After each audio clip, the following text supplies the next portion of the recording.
On the afternoon of September 14, 1961, in the elegant ballroom of the Mayflower Hotel in Washington, District of Columbia, a young wedding photographer named Thomas Brennan adjusted the lens of his Rolleiflex camera and prepared to capture the union of two of Georgetown's most prominent families.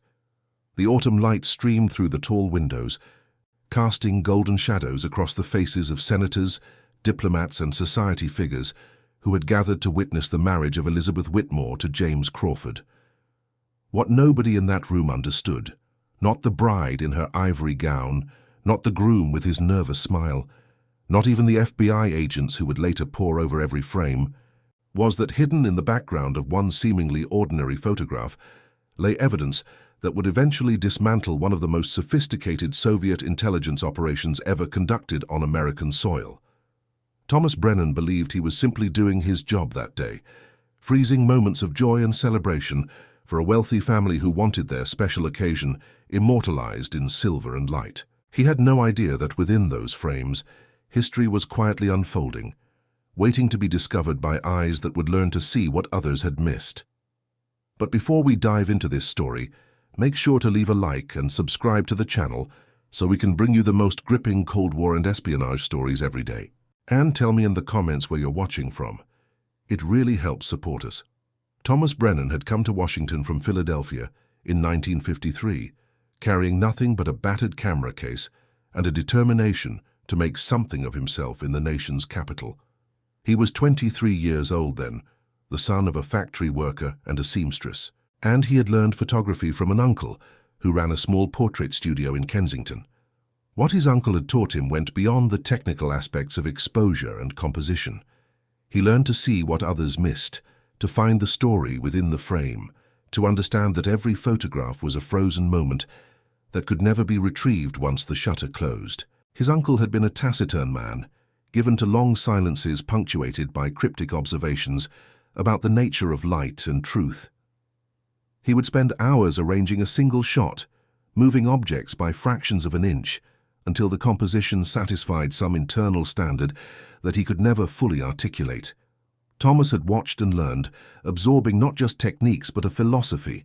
Photography was not merely about recording what existed. It was about revealing what lay beneath the surface, the emotions and truths that people tried so desperately to hide.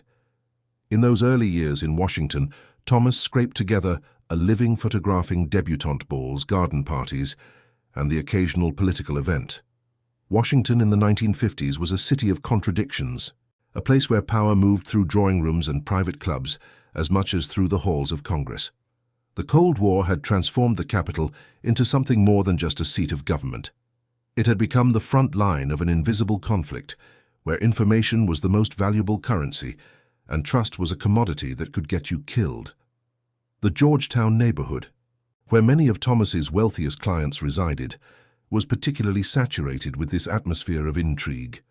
The elegant townhouses and tree-lined streets concealed a network of intelligence officers, diplomats, and journalists who shaped American foreign policy over cocktails and dinner parties.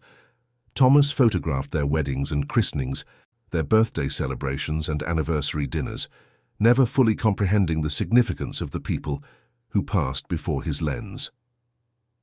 He rented a small apartment in DuPont Circle, a neighborhood that had seen better days, but still retained a certain faded charm. His bathroom served as his darkroom, the tub draped with blackout curtains, and the air permanently scented with the chemical smell of developer and fixer. He spent hours there, watching images emerge from the chemical baths, experiencing the small miracle of photography that never failed to move him. There was something almost magical about the process, the way light captured in a fraction of a second could be preserved forever, transformed into a permanent record of a moment that would otherwise vanish into memory. Thomas did not concern himself with matters of espionage or international politics. He was an artist, or at least he aspired to be one. His world was light and shadow, the perfect angle, the moment when a genuine emotion broke through the carefully composed masks that Washington's elite wore like armor. He had built his reputation on an uncanny ability to capture authenticity in a city defined by artifice, and by 1961, his services were sought by the most distinguished families in Georgetown and beyond. The Whitmore family had hired him 6 months before the wedding. Margaret Whitmore, the mother of the bride, was a formidable woman with connections that stretched from Capitol Hill to the finest salons of New York.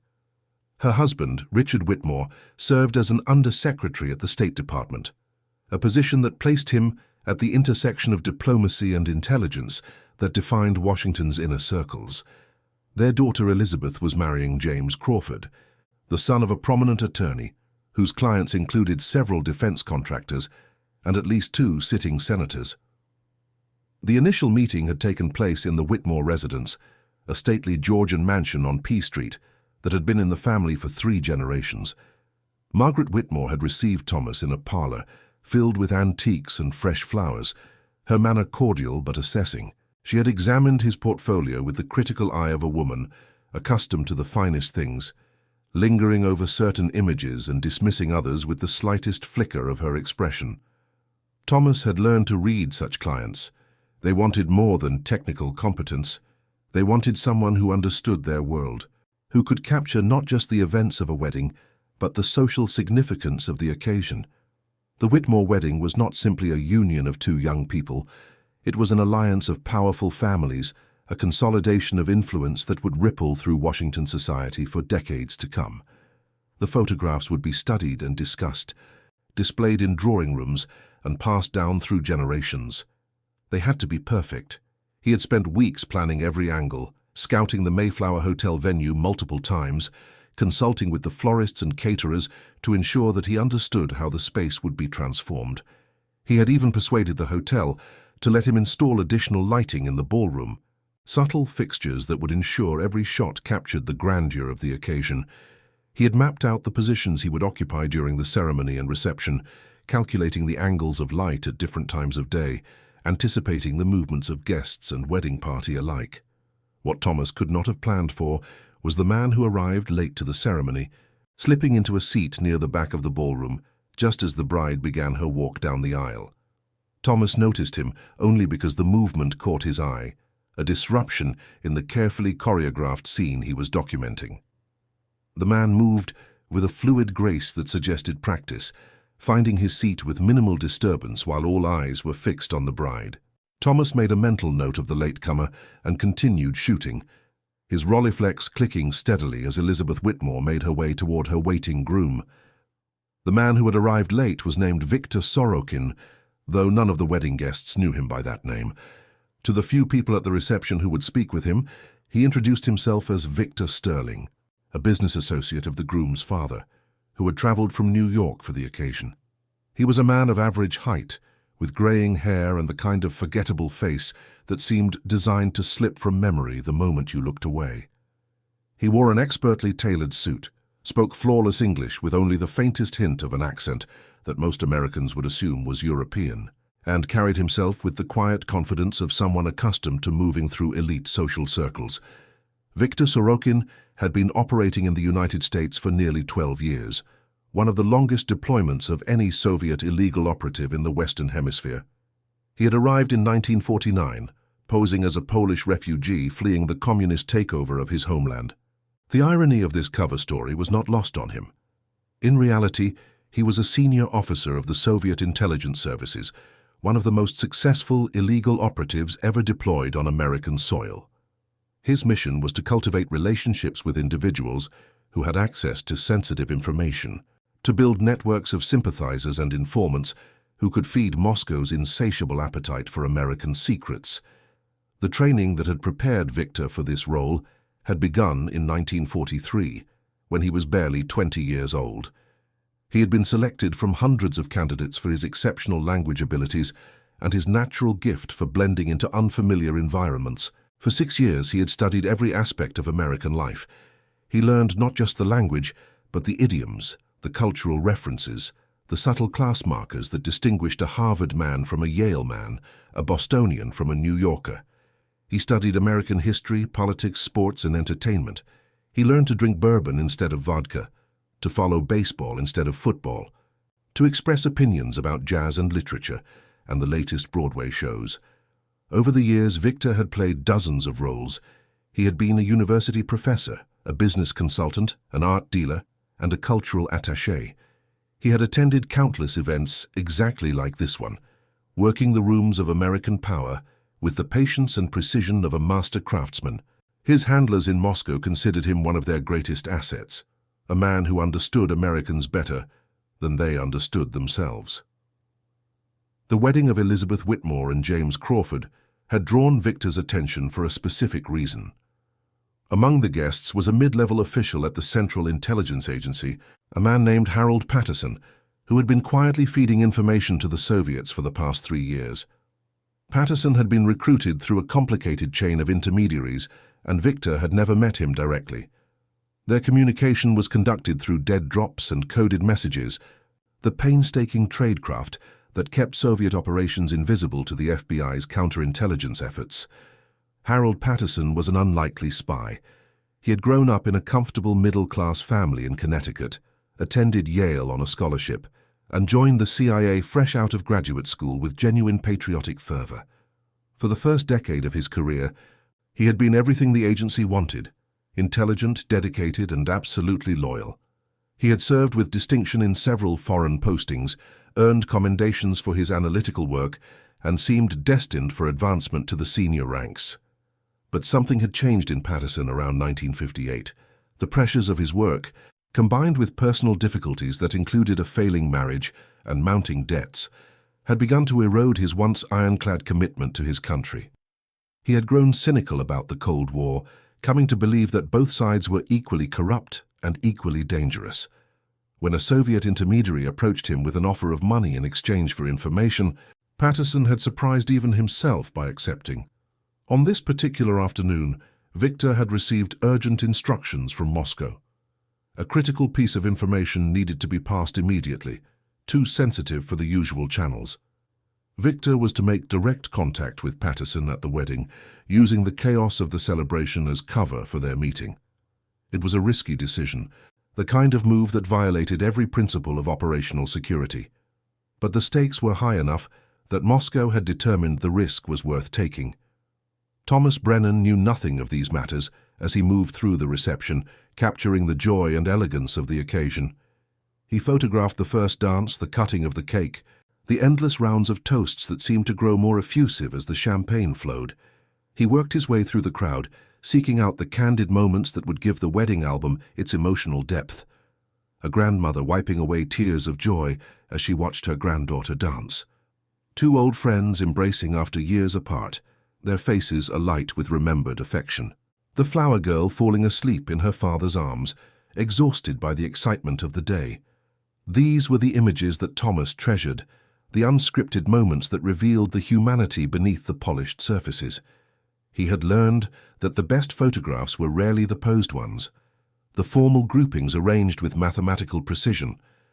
The best photographs captured truth, and truth was always found in the moments between the poses, when people forgot they were being observed and let their authentic selves emerge.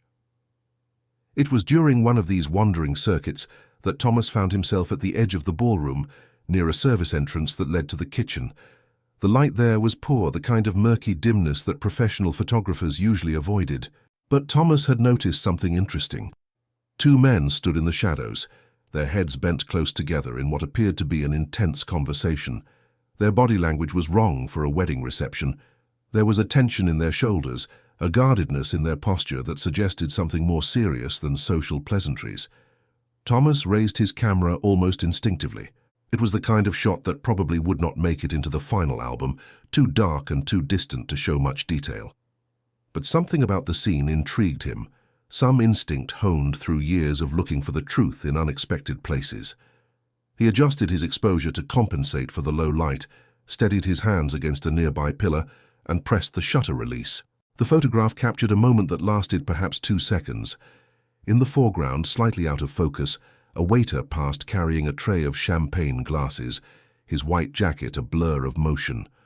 Behind him, partially obscured by a decorative column, 2 men faced each other. One was reaching into his jacket pocket, his hand disappearing into the dark fabric. The other had his hand extended, palm up as if receiving something. Their faces were turned slightly away from the camera, but the angles of their bodies suggested an exchange rather than a conversation. Thomas thought nothing of the image as he continued his work. The reception stretched late into the evening, and by the time the last guests departed, he had shot nearly 15 rolls of film. His feet ached. His back was sore from carrying equipment all day, and he wanted nothing more than a hot bath and a cold drink. He packed his equipment carefully, thanked the hotel staff for their cooperation, and made his way home to his small apartment in DuPont Circle. The city was quiet at that hour, the streets empty except for the occasional taxi and the distant sound of a police siren. Thomas walked through the cool September night, his mind already sorting through the images he had captured. He thought about the bride's radiant smile as she walked down the aisle, the groom's nervous hands as he fumbled with the ring, the mother of the bride's barely concealed tears as she watched her daughter begin a new chapter of life. These were the moments he would emphasize in the final album, the emotional peaks that would make the collection something more than a mere record of events. It would be another 3 weeks before he developed all the photographs from the Whitmore wedding. Thomas was meticulous about his processing, preferring to do the work himself rather than trusting it to a commercial lab. He had converted his bathroom into a darkroom years ago, hanging blackout curtains over the window and installing the red safe light that gave the small space its otherworldly glow. The process was time-consuming but satisfying, a meditation that allowed him to relive each event as the images emerged from the chemical baths. The photograph from the service entrance developed like all the others, emerging slowly from the developer solution, as if reluctant to reveal its secrets. Thomas watched the image materialize, the grey tones gradually separating into distinct shapes and shadows. He hung it to dry alongside dozens of similar images, barely glancing at it as he moved on to the next roll. It was only later, when he began sorting the prints for the album, that he looked at it more closely. The image was dark as he had expected, the available light barely sufficient to capture any detail. But there was something in it that caught his attention, something that made him pause in his sorting and hold the print up to the light. He squinted at the 2 figures in the background, trying to make sense of what he was seeing. There was something familiar about one of them, something he could not quite place. The posture, perhaps, or the way the man held his head, something that nagged at the edge of his memory, refusing to come into focus. He set the photograph aside, planning to examine it more carefully when he had finished the initial sorting. The wedding album needed to be delivered by the end of the week, and he could not afford to get distracted by a single marginal image that would probably never make the final cut. That evening, Thomas met his friend Martin Calloway for dinner at a small Italian restaurant near Georgetown University. Martin was a journalist who covered the federal beat for the Washington Star, and he had known Thomas since their days together at Temple University.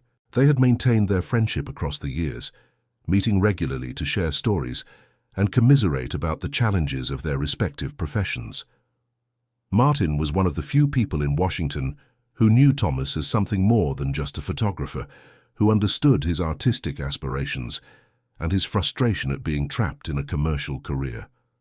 Over pasta and red wine, Thomas mentioned the wedding he had photographed. Martin's eyes lit up at the names involved.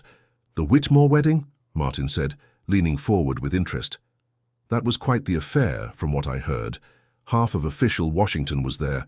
The Post ran a story about it, though they couldn't get anyone to talk on the record." "It was impressive," Thomas agreed. "Beautiful venue, beautiful people. The kind of job that makes you remember why you got into this business." Martin swirled his wine thoughtfully. "Did you happen to meet Harold Patterson? State Department guy, works on the Soviet desk. I've been trying to get an interview with him for months. Very cagey, never returns my calls." Thomas shook his head. "The name doesn't ring a bell. But I talked to so many people that night, they all start to blur together. You know how it is at these events. Everyone wants to be in the photographs, but nobody wants to have a real conversation." "What about Victor Sorokin? Goes by Victor Sterling sometimes. Russian émigré, supposedly some kind of consultant. There have been whispers about him for years, but nobody can pin anything down." Thomas set down his fork, a strange feeling creeping over him. "What kind of whispers?" Martin glanced around the restaurant, lowering his voice instinctively. "The intelligence community thinks he might be a Soviet agent. Deep cover, been here for years. But they've never been able to prove anything. The man is a ghost. Shows up at all the right parties, knows all the right people, But nobody can tell you exactly what he does or where his money comes from. Thomas thought of the photograph, the two men in the shadows. What does he look like? Martin described him. Average height, greying hair, forgettable features. A man designed to blend into any crowd. Pleasant manner, sophisticated tastes. The kind of person who could talk knowledgeably about almost any subject without ever revealing anything about himself. As Thomas listened, the strange feeling intensified. After dinner, Thomas returned to his apartment and went directly to his darkroom. He found the photograph from the service entrance and examined it under a magnifying glass. The details were murky, the faces partially obscured by shadow and distance, but the more he looked, the more certain he became that one of the men matched Martin's description. He spent the next several hours making enlarged prints of the image, pushing his equipment to its limits to extract every possible detail. The process was tedious and uncertain, involving multiple exposures and careful manipulation of the contrast settings, but Thomas was nothing if not patient. By dawn, he had produced a print that showed the two figures with reasonable clarity. One of them was definitely Viktor Sorokin. The face matched the mental image Thomas had formed from Martin's description. The other man was younger, with the kind of neat, professional appearance that suggested government employment. Thomas did not recognize him, but something about his posture suggested nervousness, even fear. And then there was the object passing between them. It was small, rectangular, and dark.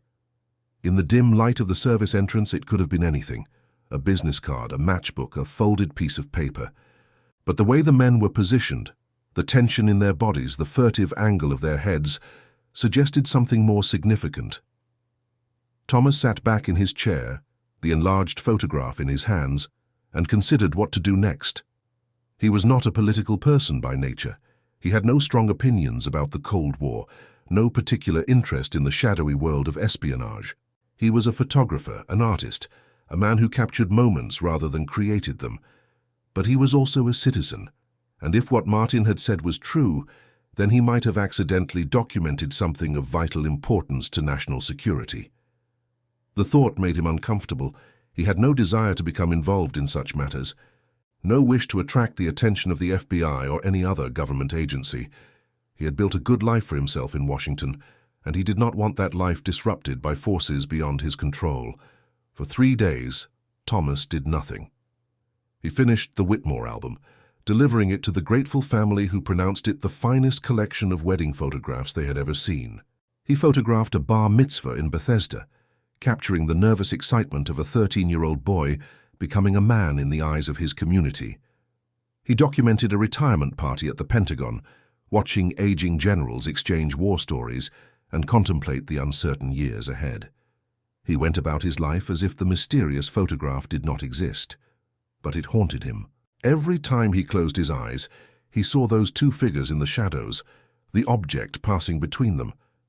He began to notice things he had never noticed before: the car that seemed to idle too long on his street, its occupants invisible behind tinted windows; the man reading a newspaper in the park across from his building, who never seemed to turn the pages; the clicking on his telephone line that might have been nothing but seemed ominous in the context of his discovery.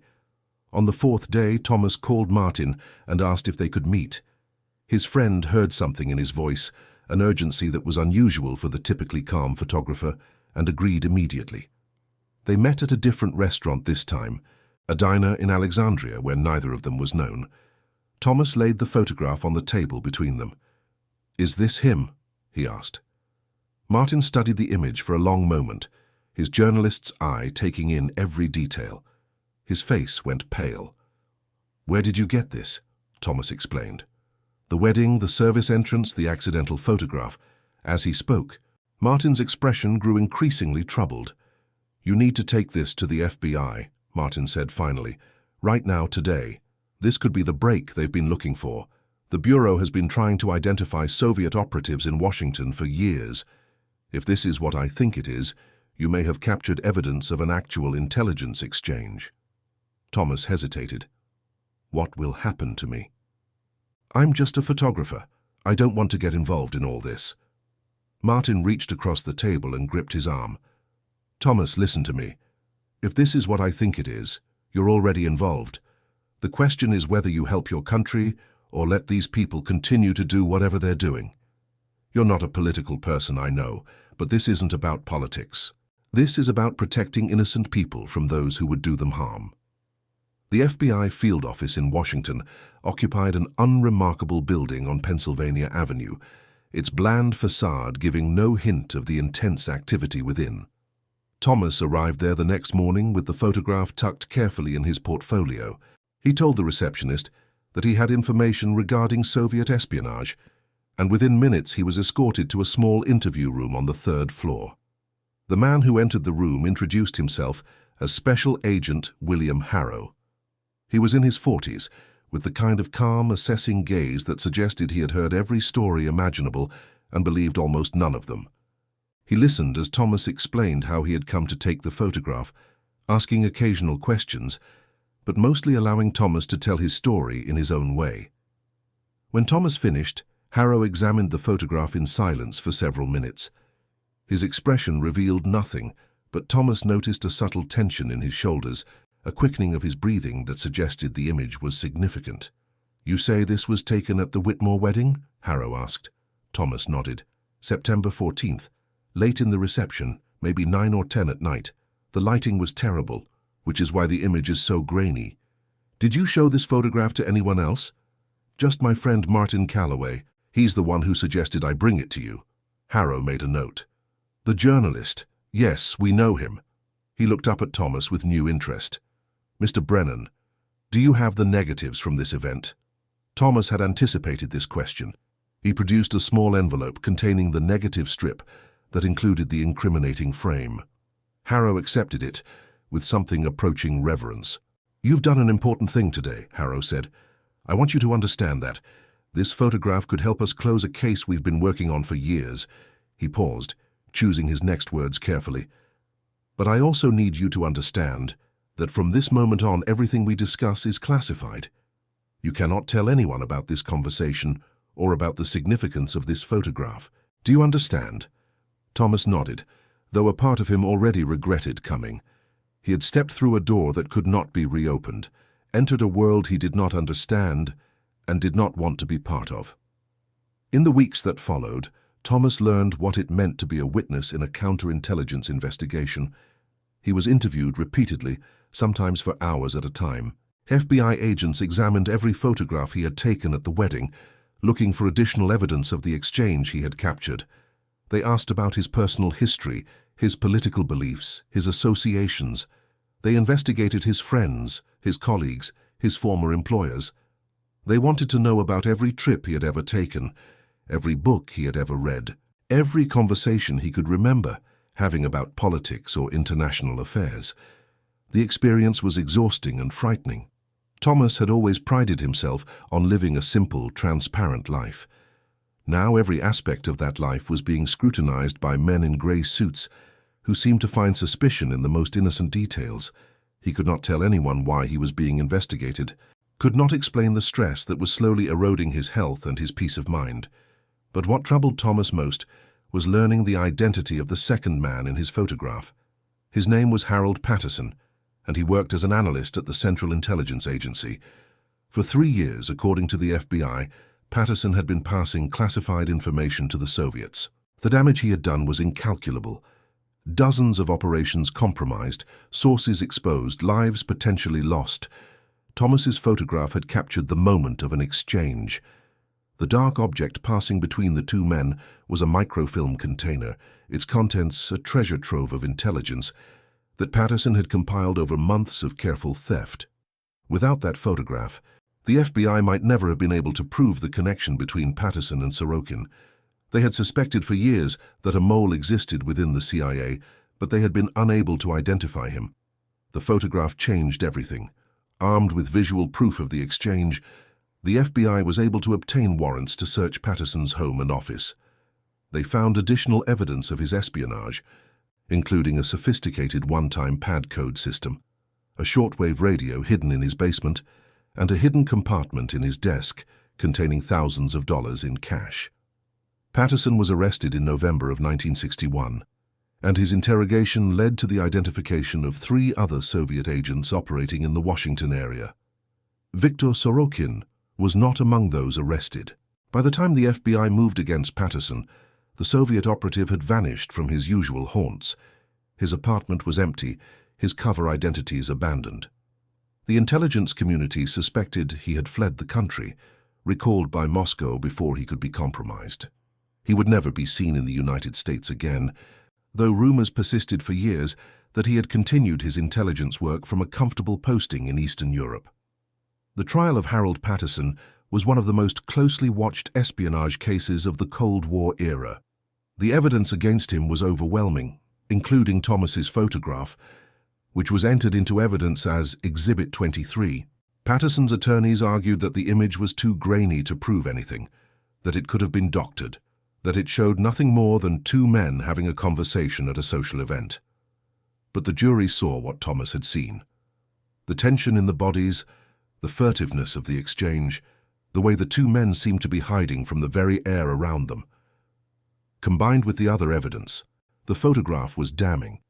Patterson was convicted of espionage and sentenced to 45 years in federal prison. Thomas followed the trial from a distance, declining to testify in person. The FBI had determined that his public involvement might compromise other investigations, so his identity as the photographer was kept secret. The press speculated endlessly about the source of the mysterious photograph, never guessing that it had been taken by a wedding photographer who had simply been in the right place at the right time. In the years that followed, Thomas continued his career, but found that something had changed in him. He still loved photography, still found joy in capturing the perfect moment, but he could never look at a crowd the same way again. Behind every face, he wondered what secrets might be hidden.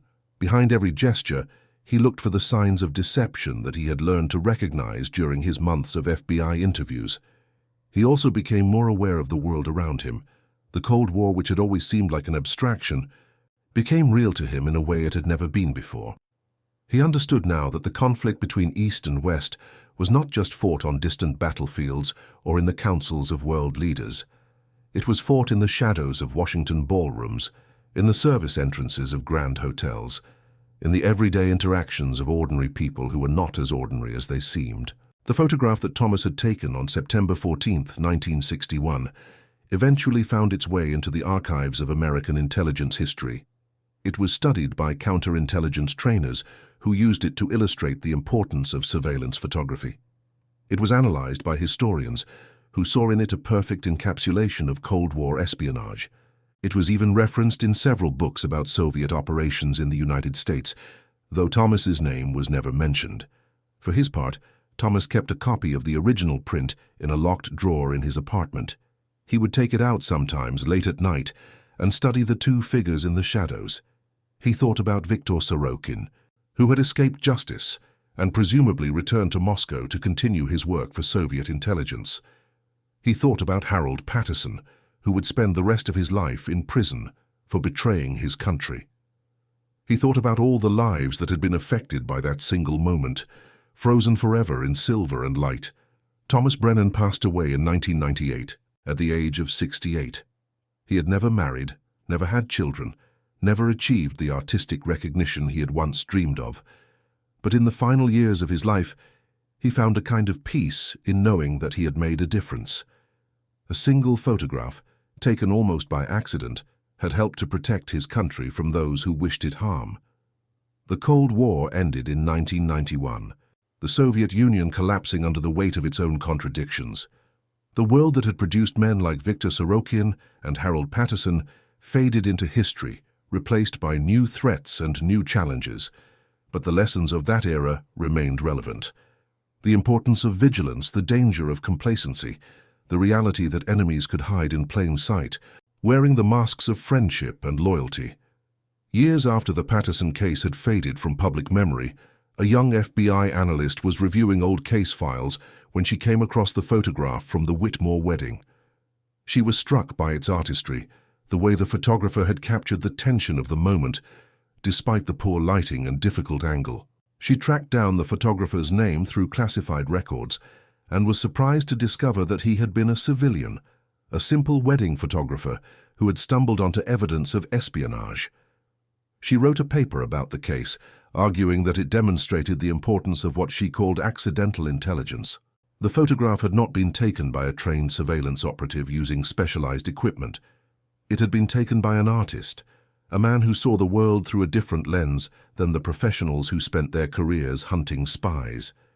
His very innocence had been his advantage. He had captured something that a more experienced observer might have overlooked, too focused on known threats to notice the danger hiding in plain sight. The analyst's paper was well received within the intelligence community. It became required reading for new agents, a reminder that intelligence work was as much about being open to unexpected sources as it was about following established procedures. The photograph from the Whitmore wedding was reproduced in the paper, its grainy image a testament to the power of being in the right place at the right time. Thomas Brennan never knew about the paper or the recognition his work received after his death. He had spent his final years in quiet retirement, photographing birds and landscapes, rather than the society events that had once been his specialty. He had made peace with his role in history, accepting that his contribution would remain anonymous, known only to a handful of intelligence professionals who understood its significance. But perhaps that was fitting. The Cold War had been fought largely in shadows, by men and women whose names were never known, whose sacrifices were never acknowledged. Thomas had become one of them, not by choice, but by circumstance. His photograph had helped to protect his country, and that was enough. The Mayflower Hotel still stands on Connecticut Avenue in Washington, its elegant facade a reminder of a more graceful era. The ballroom where Elizabeth Whitmore married James Crawford has hosted countless events since that September afternoon in 1961. Senators and ambassadors, celebrities and titans of industry have all passed through its doors, unaware of the history that was made there. If you were to visit the hotel today and find your way to the service entrance near the old kitchen, you would see nothing remarkable. The column that once provided cover for two men engaged in espionage has been replaced. The lighting has been improved. The shadows where Victor Sorokin passed his secrets to Harold Patterson have been banished by modern fixtures. But history leaves traces, even when they cannot be seen. The photograph taken by Thomas Brennan on that long-ago evening remains in the archives, a reminder that sometimes the most important moments are the ones we capture by accident. A wedding photographer, looking for candid shots to complete an album, had stumbled onto evidence that would change the course of counterintelligence history. It is a reminder that in the world of espionage, nothing is ever quite what it seems. The man reading a newspaper in the park might be a tourist, or he might be a surveillance operative. The business associate at a wedding might be exactly what he claims, or he might be a Soviet agent cultivating sources. The wedding photographer with his camera might be an artist seeking beauty, or he might accidentally become a weapon in the secret war that defines our world. Thomas Brennan understood this by the end of his life. He had learned that the line between ordinary and extraordinary was thinner than anyone realized. A single photograph, a single moment, a single decision could change everything. He had been a witness to history, and his testimony had been written in silver and light. The world has changed since 1961. The Soviet Union is gone, replaced by a new Russia that presents new challenges. The technology of espionage has evolved beyond anything Thomas could have imagined, with digital cameras and satellite imagery and methods of surveillance that would have seemed like science fiction in his era. But the fundamental nature of the conflict remains the same. Nations still seek to know each other's secrets. Agents still move through crowds wearing masks of normalcy.